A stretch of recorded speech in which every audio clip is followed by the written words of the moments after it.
질문들 많이 받으셨나요? 네, 여기 좀 몇 가지 질문이 올라왔어요.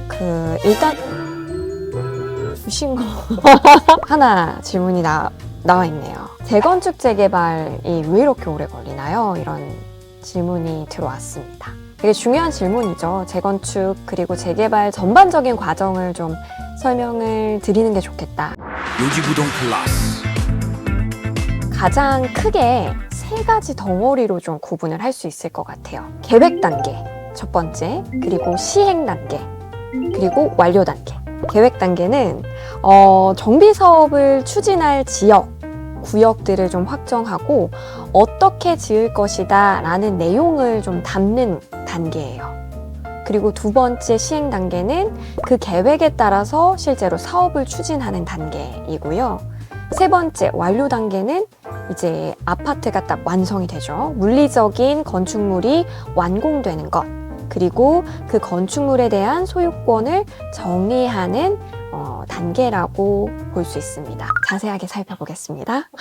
계획 단계는 일단 밑그림을 그린다. 국토교통부 장관이요.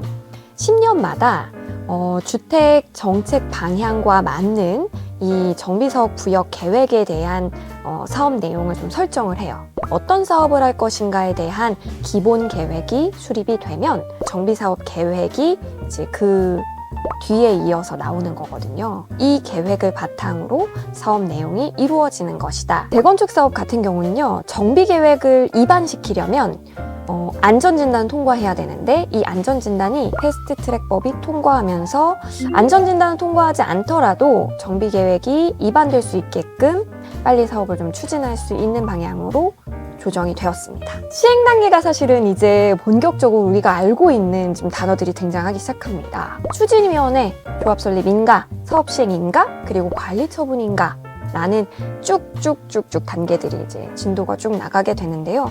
추진위원회는 조합 설립을 위한 기초 단계이다. 땡땡 모임, 바른 모임, 뭐를 하기 위한 뭐 단체 이런 것들이 좀 여기저기에 좀 난립하고 있다라고 한다면 사업이 쉽지 않겠는데? 조합 설립인가 같은 경우는요. 기본적으로 조합 설립을 위해서는 토지 등 소유자의 일정 비율 이상의 동의를 받아야 됩니다. 그렇다 보니까요.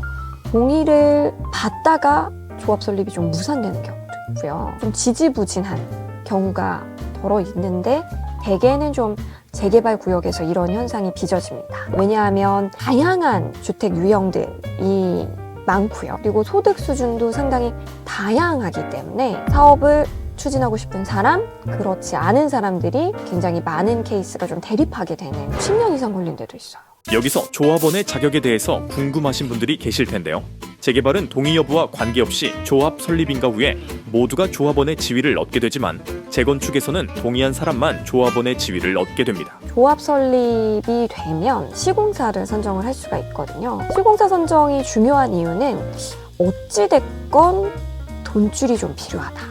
조합에서 운영하는 운영비라든지 사업비 같은 경우에 시공사의 신용보증으로 인해서 조달할 수 있는 부분이 시공사 선정 이후에 좀 원활해지거든요. 시공사 선정하기 전에는 사실은 확실한 보증이 되는 부분이 없기 때문에 시공사가 선정이 됐다라는 부분은 상당히 큰 의미를 가져요. 대개는 시공사 선정이 되고 나서는 조금 사업이 원활하게 갈 수 있는 부분이 있습니다. 그 다음 단계는 사업시행 인가예요. 사업시행 인가를 받으려면 그 전에 필요한 인허가 과정을 다 받아야지만 사업시행 인가가 떨어집니다. 건축 심의, 교통 영향평가, 환경 영향평가 등 아파트를 지었을 때 주변 지역에 미치는 영향 이런 것들에 대한 심의를 다 통과하고 나서야 사업시행 인가가 떨어지게 되는 거죠. 그것의 의미는 이제는 이 재건축, 재개발 구역의